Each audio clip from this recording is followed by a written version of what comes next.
Bonjour à tous et bienvenue sur Grand Lille TV. Il est tout juste 13 h en ce jeudi 12 avril et on fait le point tout de suite sur l'actualité du jour.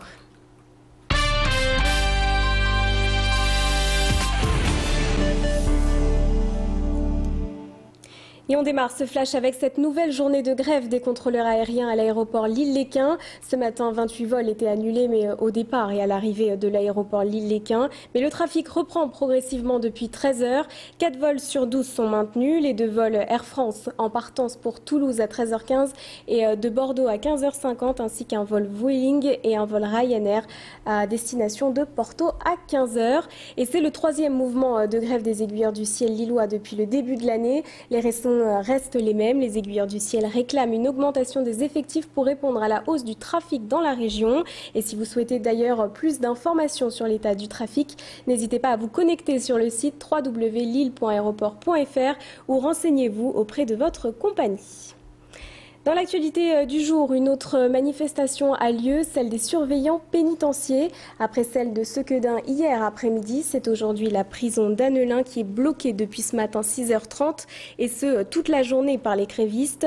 Ces derniers dénoncent le manque de moyens et de considération attribués à leurs fonctions. Selon le syndicat Force ouvrière, il est principalement question de sécurité. Le manque de personnel face au nombre de détenus est un véritable problème. Le personnel de la maison d'arrêt a mis en place un barrage. Ils ont bloqué toute entrée et sortie de la prison grâce à des barricades comme en témoignent ces images.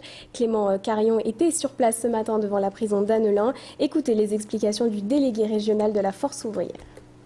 Du personnel en plus pour cette prison, mais aussi pour toutes les prisons de la France entière, parce que les personnels pénitentiaires aujourd'hui mettent en place des réformes. La RGPP sont victimes de la RGPP, Révision Générale des Politiques Publiques, sont victimes de la loi pénitentiaire qui va mettre encore les personnels un peu plus en danger, sont victimes aussi de la reprise des missions police à effectif constant, donc les extractions judiciaires qui étaient effectuées par la police. Voilà un peu les problématiques sur l'île Annelin. Une action symbolique en guise de manifestation du maire d'Erquinghem-Lise, Alain Bézirard, le maire de la ville, s'est couché hier sur la chaussée au travers de la départementale 945.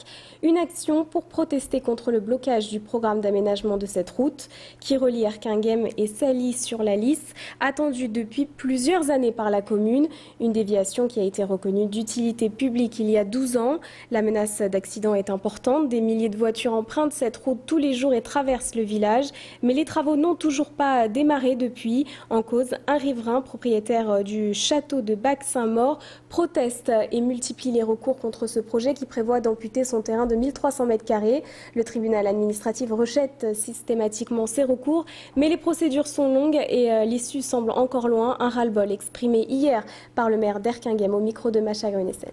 Les actions traditionnelles pour l'instant, l'amiable ça a servi à rien.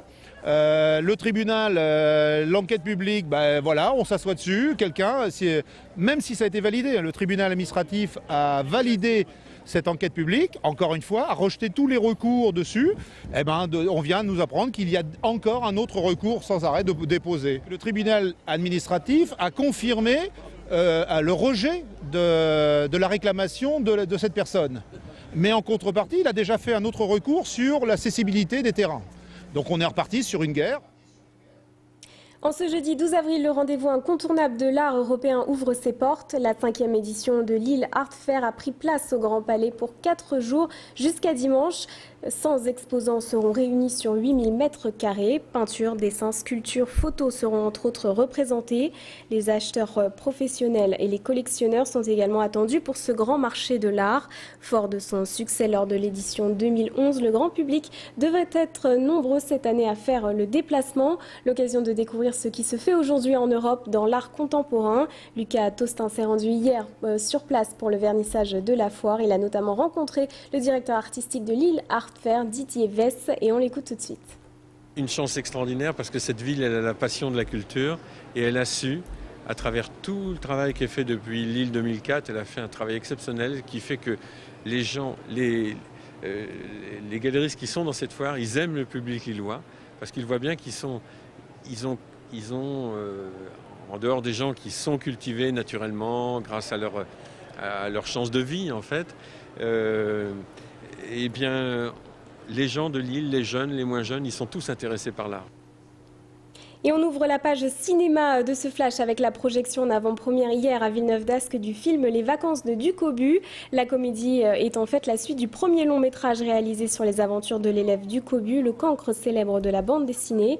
Cette fois, Ducobu et ses amis partent en vacances loin de l'école Saint-Potache et du professeur Latouche. Mais tout ne va pas se passer comme prévu et l'instituteur cauchemar de Ducobu se retrouve au même camping que lui. Heureusement, une chasse au trésor va lui permettre de mettre toute son ingéniosité en action. À l'affiche, on y retrouve Elie Semoun et Pierre-François Martin Laval. Mais Clément Carion a rencontré le réalisateur du film qu'on écoute tout de suite.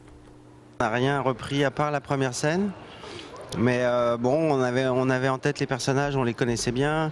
Et puis moi, je suis proche des deux auteurs de la BD. Et donc, je leur ai fait lire tout de suite le script pour qu'ils soient contents, enfin qu'ils donnent leur accord. Et en fait, ils ne sont pas du tout sentis trahis, puisqu'en fait, on a respecté les personnages. C'est juste qu'on a inventé une histoire. Voilà, on a mis les personnages en vacances, donc ils n'étaient pas dans leur univers habituel. Et on a pu aller plus loin, délirer plus, voilà.